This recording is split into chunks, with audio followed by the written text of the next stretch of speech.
A metodologia do trabalho científico é um conjunto de normas da ABNT que servem para padronizar documentos em todos os ramos de pesquisa e estudos.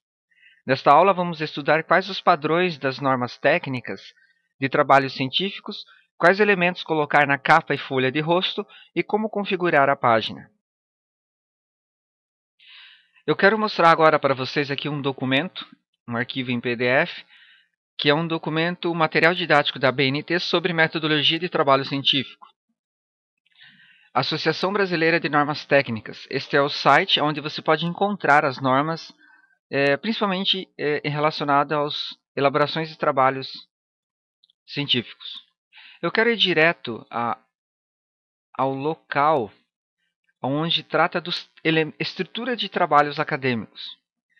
Segundo a norma, a estrutura de elaboração de um trabalho acadêmico compreende em elementos pré-textuais, os elementos textuais, que é o desenvolvimento da sua pesquisa, da sua tese, e os elementos pós-textuais. Os elementos pré-textuais, então, eles englobam estes documentos. Então, nós temos aqui a capa, a lombada, a folha de rosto, errata, folha de aprovação, dedicatórias, agradecimentos, epígrafe, resumo na língua vernácula, resumo na língua estrangeira, lista de ilustrações, de tabelas, de abreviaturas, de siglas, de símbolos e sumário. Tá? Então, nós vamos trabalhar aqui esses dois elementos, que é a capa e a folha de rosto. Nós temos, então, aqui especificações, né, sobre a capa, a folha de rosto, os elementos que devem conter na capa, instituição, nome do autor, título, subtítulo, local, ano de depósito, né, ou entrega. Aí aqui nós temos a folha de rosto, que repete praticamente alguns elementos da capa e mais uma pequena explicação, que é a natureza aqui sobre o trabalho. E todos os outros elementos nesse trabalho. Textuais, né, que é a introdução, desenvolvimento e a conclusão. E aqui os pós-textuais, então, que é referência, glossário, apêndice e anexos. Tá? Então, nós vamos, na sequência, começar a elaborar, então, a capa e a folha de rosto. Então, agora eu vou preparar a página para esses dois elementos pré-textuais, que é a capa e a folha de rosto. Eu vou minimizar aqui e vou retornar para o Word. Então, quando nós abrimos o Word, por default, nós temos uma página em branco com algumas configurações padrões. Eu vou dar um Ctrl T para selecionar todo e qualquer caractere da página e vou padronizar outras configurações, conforme a metodologia. O tipo de letra eu vou mudar para Arial, que é mais legível.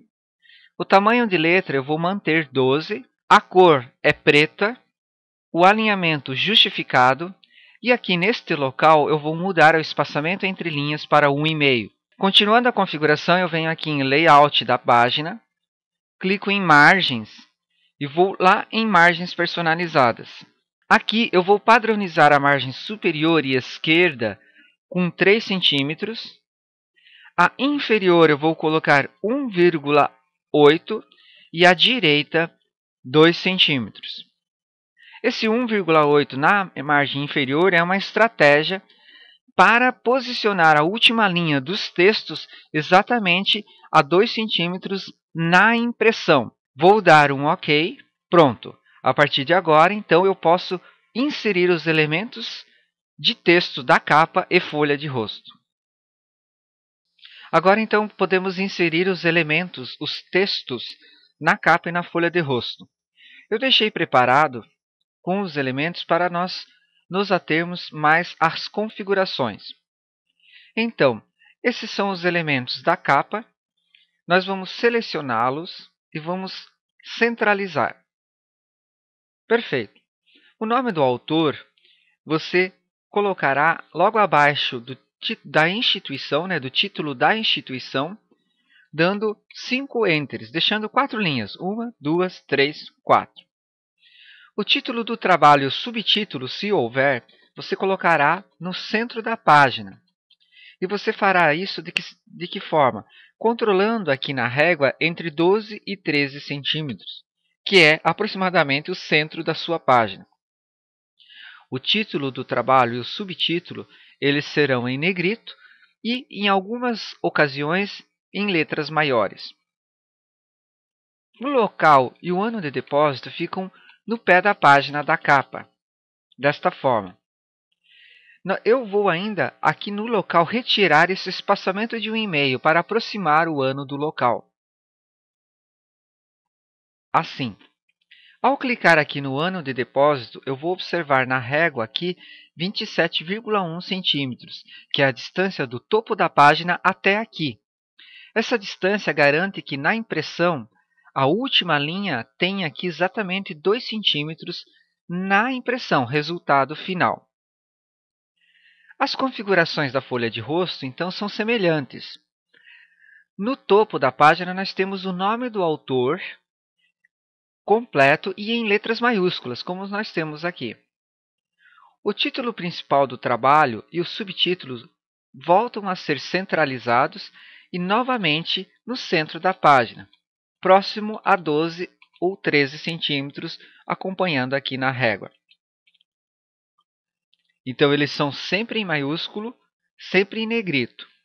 E também no tamanho que você fez conforme a capa. Agora aqui, esta parte, a natureza, você vai dar 1, 2, 3, deixando 1, 2, 3 linhas em branco.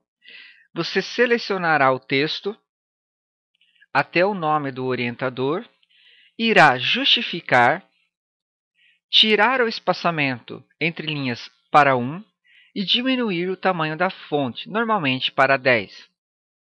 Na régua, aqui nesta parte quadradinha, você fará um recuo até o centro da página, em 8, transformando o texto desta forma.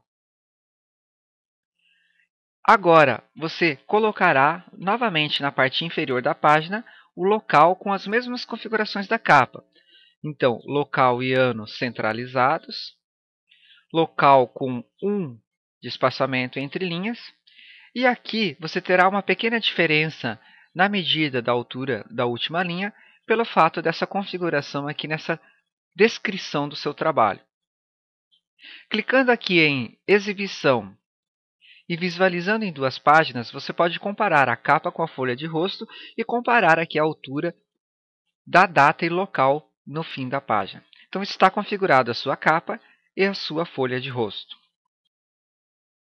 Então, visualizando agora aqui as 2 páginas, você pode fazer pequenos ajustes. Por exemplo, eu posso alinhar os 2 títulos aqui. Então, eu clico acima e dou um Delete, clico abaixo e dou um Enter. Posso alinhar aqui a altura dos meus 2 locais e verificar que as configurações fiquem corretas. Vejam bem que é uma capa e uma folha de rosto muito bem formatada e muito bem apresentada.